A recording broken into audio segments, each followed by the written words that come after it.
Al hablar de inclusión, me remonto a la antigua Grecia, donde el ideal de belleza física era lo primero y acostumbraban a eliminar a aquellos niños, tirar por despeñaderos a aquellos niños que nacían con algún defecto físico o con algún tipo de discapacidad.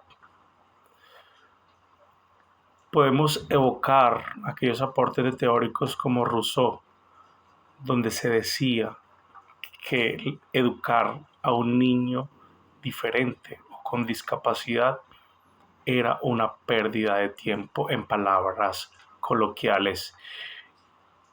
Y rápidamente podemos llegar a los contextos actuales, donde los gobiernos, las organizaciones, desde una visión esperanzadora, quizás un poco utópica, ha pensado una cantidad de leyes y decretos, de adecuaciones curriculares que tratan de dar solución al tema de la educación inclusiva. Y nos encontramos con unos documentos que en ocasiones se convierten en letras muertas, unas leyes que en ocasiones son letra muerta. Encontramos a docentes con una alta vocación educativa tratando de propiciar en el aula procesos de aprendizaje para todos esos niños que son mundos diversos y aquellos que llegan con algún tipo de particularidad, llamémoslo individualidad, otredad, discapacidad. Todos somos diferentes y el gobierno cree que la solución es incluir a los niños, a todos los niños, sin distinción alguna, en escuelas regulares. Lo que nos queda es propiciar desde la educación espacios donde promovamos la aceptación por las diferencias, que nos instauremos en un enfoque de derecho, donde le demos a cada uno la posibilidad de aprender, de construir conocimiento, de crecer, donde en medio de las dificultades, de las diferencias, de las ideologías, de las perspectivas particulares y en medio de las vocaciones docentes, seamos inclusivos, justos y equitativos. La inclusión educativa busca garantizar que todos los estudiantes, independientemente de sus capacidades o características, tengan acceso a la educación de calidad. Es fundamental para construir una sociedad justa y equitativa. Se trata de un enfoque que valora la diversidad como un recurso que enriquece el aprendizaje de todos, que busca eliminar las barreras que impiden la participación plena de los estudiantes. Debemos tener en cuenta que la inclusión educativa va focalizada a la igualdad de oportunidades, el respeto, la valoración y la diversidad, la eliminación de barreras y los aprendizajes personalizados. Una persona con discapacidad o condiciones diferentes es una persona excepcional que busca mejorar su calidad de vida. Por esta razón, las instituciones educativas debemos focalizarnos en mejorar los procesos de aprendizaje-enseñanza, que el estudiante sea potencializado en sus necesidades y no en las necesidades de un currículo no basado en la realidad, sino en expectativas diferentes. La evolución de la inclusión educativa refleja en los hitos internacionales desde 1948 hasta la actualidad. Demuestra los avances progresivos hacia un reconocimiento del derecho en todas las personas de la educación con calidad y sin discriminación.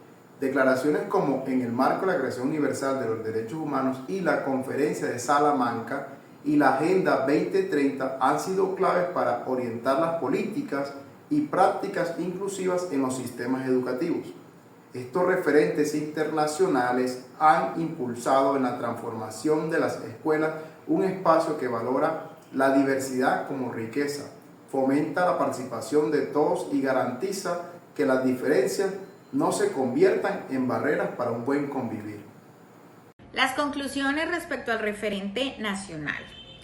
Pues existe una brecha muy significativa entre la intención de todas estas políticas públicas y su aplicación en Colombia, particularmente en el ámbito de la inclusión educativa. Aunque el marco legal es sólido y está respaldado por la Constitución Política de Colombia de 1991 y la Ley General de Educación, su implementación enfrenta grandes desafíos. Se han desarrollado normativas y orientaciones mucho más recientes como lo son el Código de Infancia y Adolescencia y los lineamientos del Ministerio de Educación Nacional, que lo que buscan es tratar de mitigar todas estas falencias existentes. Sin embargo, persisten problemas estructurales que dificultan una inclusión efectiva, especialmente para personas con discapacidad, las minorías y quienes viven en situación de pobreza. Por eso existen unos desafíos y fallas como lo son la falta de implementación efectiva, pues a pesar de la existencia de todas estas normativas y leyes, todas estas políticas, no se ha logrado garantizar aún plenamente los derechos ni cerrar las brechas educativas.